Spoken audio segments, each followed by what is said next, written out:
I used to worship my cousin Marcus like an older brother. He was only 2 years older, but when you're 12 years old, that gap feels massive, like he existed in some cooler, more sophisticated world I desperately wanted to reach. Marcus had this effortless confidence, this way of moving through the world that made everything seem less complicated. He'd ruffle my hair and call me little man, and I'd feel like I'd been knighted or something. Like I mattered to someone who actually understood what it meant to be almost cool. Every weekend, he'd escape to our house while his parents tore each other apart in their divorce. I remember the first time Mom explained why Marcus would be staying with us more often. I was 10, and she sat me down at the kitchen table with that serious expression she reserved for important conversations. She explained that Aunt Linda and Uncle James were having problems, that sometimes adults stopped getting along, and that Marcus needed somewhere peaceful to be for a while. What she didn't tell me then, what I'd only pieced together later from overheard phone calls and whispered conversations between my parents late at night, was just how ugly that divorce had got. Uncle James had apparently had an affair with someone from his office. Aunt Linda had found out through credit card statements showing hotel rooms and jewelry purchases she'd never received. The betrayal had turned both of them into people I barely recognized at family gatherings. Their voices would echo through phone calls that made my aunt cry and Marcus retreat into silence, his face going blank in that way that made him look years older and infinitely sadder. Mom would always pull me aside before he arrived, her hand gentle on my shoulder, eyes serious and filled with something I now recognize as worry. Be kind to Marcus,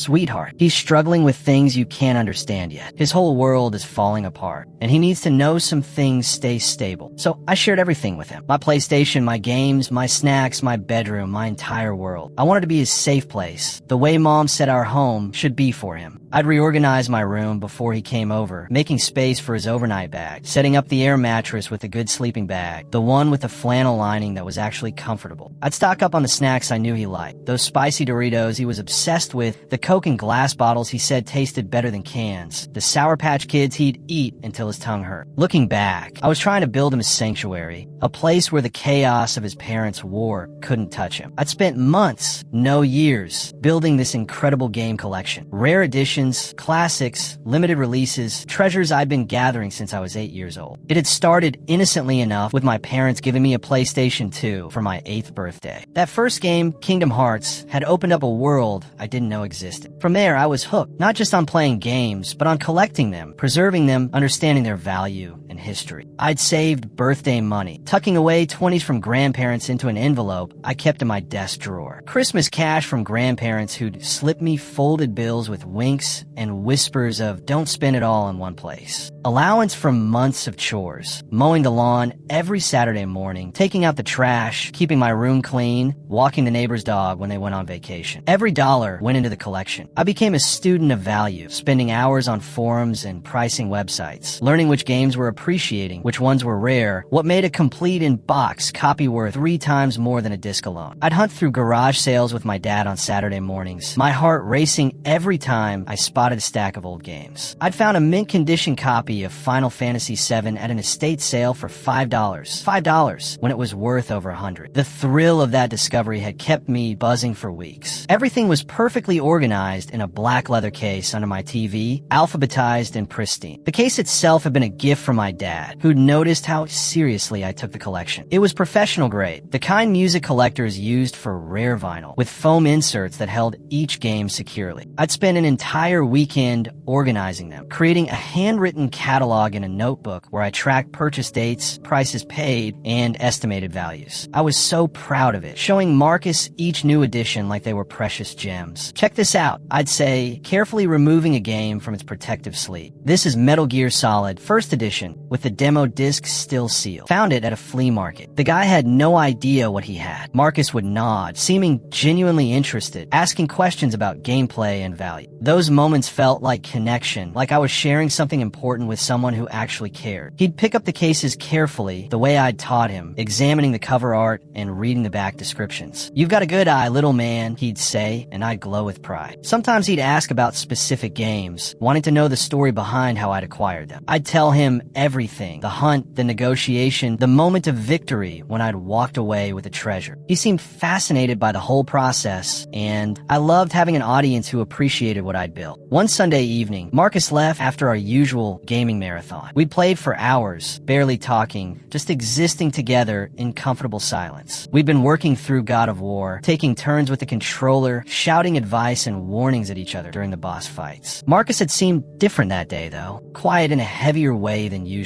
Not the comfortable silence of gaming, but something weighted and dark. His eyes looked red-rimmed and tired, like he hadn't slept in days. His hands shook slightly when he held the controller, and he kept zoning out during cutscenes, staring at nothing. I'd asked him twice if he was okay, and both times he'd snapped back with a tight, "I'm fine," that made it clear he wasn't. I figure it was just the divorce weighing on him again. Maybe another bad fight between his parents. I'd overheard Mom on the phone with Aunt Linda the night before, her voice low and concerned. Something about Uncle James refusing to pay child support on time, about the lawyer bills piling up, about Linda not knowing how she'd make rent that month. Mom had sounded worried in a way that made my stomach tight, and I wondered how much of that conversation Marcus had heard from his end. I gave him an awkward side hug goodbye, the kind teenage boys give when they want to show they care, but don't quite know how. "Hey, it'll be okay," I said, words that felt hollow even as I spoke them. What did I know about divorce, about money problems, about any of the adult chaos consuming his life? He nodded without looking at me, shouldering his backpack and heading out to where Aunt Linda's car idled in the driveway. I watched from the window as he climbed in. Even from that distance, I could see the tension in the car, the way Aunt Linda's hands gripped the steering wheel, the way Marcus slumped in his seat like he was trying to disappear. Then they pulled away, and I told myself I'd see him next weekend, that things would be better by then, that whatever was wrong would somehow work itself out. Monday after school, I bounded into my room, backpack hitting the floor with a thud, ready to lose myself in a new game I'd been excited to try. It had been a rough day at school, a pop quiz in math I definitely hadn't studied for, drama with friends at lunch, that general Monday exhaustion that makes you crave escape. I reached for the case, and my heart stopped. The entire thing had vanished. Just gone. Empty space where it should have been, dust outline marking where the case had sat for years. For a moment, my brain couldn't process what I was seeing. It was like looking at a magic trick, expecting the reveal that would make sense of the impossible. But there was no reveal, just absence where something precious should have been. I ripped my room apart like a tornado, desperation making me frantic. Under the bed, dragging out boxes and old toys, my hands scraping against the carpet. In a closet, throwing aside clothes and shoes, checking behind the stacks of board games and old school projects I'd saved. Behind furniture, actually moving my dresser away from the wall, convinced somehow the case had fallen back there, even though that made no physical sense. Through drawers that made no sense, like maybe I'd sleepwalked and put it somewhere random. My desk drawers, my nightstand, even the bathroom cabinet in some wild hope that I'd moved it for some forgotten reason. Nothing. That sick, twisting feeling in my stomach told me the truth, but I didn't want to believe it. I couldn't believe it. Not Marcus. Not family. Not the person I'd trusted with everything, who I'd tried so hard to help, who I'd thought of as practically a brother. My mind kept rejecting the obvious conclusion, scrambling for alternatives. Maybe Mom had moved it for cleaning. Maybe Dad had borrowed it for some reason. Maybe there'd been a break-in, and somehow only that one thing had been stolen. Each explanation felt more desperate than the last. When Mom got home from work, I was sitting on my floor, surrounded by the chaos of my search, tears streaming down my face. "It's gone," I said, voice breaking. "My whole collection. Everything." I watched her face change as she processed what I was saying, watched the realization dawn, watched her eyes move to the empty space under the TV. "When did you last see it?" she asked, already knowing the answer. Her voice careful and controlled in that way adults use when they're trying not to panic in front of kids. "Yesterday, before Marcus left." The words hung in the air between us, an accusation neither of us wanted to voice. Mom closed her eyes for a long moment, and I could see her jaw tighten. "Let me call your father," she said quietly. "Don't jump to conclusions yet. There might be an explanation." But we both knew there wasn't. When I finally worked up the courage to call him, my hand was shaking so badly I could barely dial the number. This was Marcus. Even suspecting him felt like a betrayal in itself, like I was the one doing something wrong by questioning him. The phone rang 4 times before he picked up, and something in his voice felt wrong immediately. "Hey, little man," he said, but the usual warmth was missing, replaced by something forced and brittle. "Marcus, something weird happened. My game collection is missing, like the whole case. You didn't accidentally take it or anything, did you?" I tried to keep my voice light, giving him an out, desperately hoping he'd have some innocent explanation that would make this all make sense. The pause was too long, just a beat too long before he responded. What? No, man. Why would I take your games? Too helpful. Too surprised. Too many questions about where I'd looked, like he was buying time to think. Did you check everywhere? Maybe your mom moved it, or your dad borrowed it. I checked everywhere. Marcus, it was there yesterday, and now it's gone. You were the only other person in my room. My voice was shaking now, anger and hurt mixing into something that made my chest tight. Are you seriously accusing me right now? His voice rose, defensive and sharp. After everything, after your family being the only ones who give a damn about me, you think I'd steal from you? That's messed up, man. That's really messed up. The guilt hit me like a weight. Maybe I was wrong. Maybe I was being a terrible cousin, accusing him when he was already dealing with so much. I'm not accusing you. I'm just trying to figure out what happened. Well, it sounds like you're accusing me. I don't know what happened to your games, okay? Maybe you should look harder instead of blaming me. He hung up before I could respond, and I sat there holding the phone, feeling sick and confused and angry at myself for doubting him. But that sick feeling in my stomach wouldn't go away. A week later, 7 days of me barely sleeping, barely eating, hoping for some other explanation that never came. Mom got the call from my aunt. I was doing homework at the kitchen table when the phone rang, and I watched Mom's face change as she listened. Her expression went from confused to shocked to furious in the span of 30 seconds. Her voice was thick with shame and anger when she spoke. Linda, slow down. What happened? Where is he now? A long pause. Oh my God. How much? All of it. Another pause, and Mom's eyes found mine across the kitchen, filled with sadness and disappointment. We'll be right there. Marcus had been caught selling games at a downtown shop called Game Vault, a place we'd actually visited together once, where I'd sold some duplicates from my collection. The owner, a guy named Rick who knew his stuff and took the business seriously, had gotten suspicious when a 14-year-old kid couldn't answer basic questions about the expensive collector's editions he was trying to unload. Where'd you get these? Rick had asked, examining a mint condition copy of Xenogears that I'd paid $120 for at a collector's convention. Marcus had stumbled through a story about them being his, about collecting them for years, but he couldn't answer basic questions about the games. Didn't know the developer, couldn't describe the gameplay, had no idea why this particular edition was valuable. Rick had seen enough kids trying to sell stolen merchandise to recognize the signs. When Marcus couldn't provide any proof of ownership and got increasingly nervous and defensive, Rick had called the police. By the time the cops arrived, Marcus had broken down completely, confessing everything between sobs. He'd given them our address, told them he'd taken the games from his cousin, that he knew it was wrong, but he'd been desperate. We recovered maybe half my collection from the shop's back room, the games sitting in a plastic bin like evidence at a crime scene. Rick had been apologetic, explaining that he'd only paid Marcus a fraction of what the games were worth, maybe $300 total, because he'd been suspicious from the start. Marcus had already sold the rest, piece by piece, to different stores across town over the course of the week. $1,200 worth of games gone. But worse than the money, worse than the lost collection, was the betrayal that sat like a stone in my chest. This was Marcus, my cousin, my almost brother, the person I tried so hard to help, who I'd shared everything with, who I'd trusted completely. He'd walked into my room, my sanctuary, and stolen from me while I slept down the hall. He'd look me in the eye the next day and lie. He'd let me doubt myself, let me feel guilty for suspecting him. The police brought Marcus to our house for what they called a mediated resolution, since we were family and Marcus was a minor with no prior record. He sat on our couch, Aunt Linda beside him looking like she'd aged 10 years in a week, Uncle James standing awkwardly by the door like he wasn't sure he had the right to be there anymore. When confronted, Marcus sobbed, huge, gasping sobs that shook his whole body. The kind of crying that sounds like it's being torn out of someone, raw and desperate. He said his mom needed money for bills, that the electricity had been shut off twice, that he'd heard her crying on the phone about eviction notices. He said he'd panicked and didn't know what else to do, that he thought he could take just a few games and I wouldn't notice, but then he'd gotten scared and taken everything. I'm sorry, he kept saying over and over until the words lost meaning. I'm so sorry. I'm so sorry. I didn't know what else to do. I'm so sorry. He looked at me with red, swollen eyes, reaching out like he wanted me to say something, to forgive him, to make it okay. I couldn't speak. I just sat there, numb, watching this person I'd loved fall apart, feeling nothing but emptiness where affection used to be. Aunt Linda was crying too, apologizing to my parents, to me, explaining between sobs that yes, things were bad financially, but she'd never asked Marcus to do this, never even told him how bad things really were. I was trying to protect him from it, she said,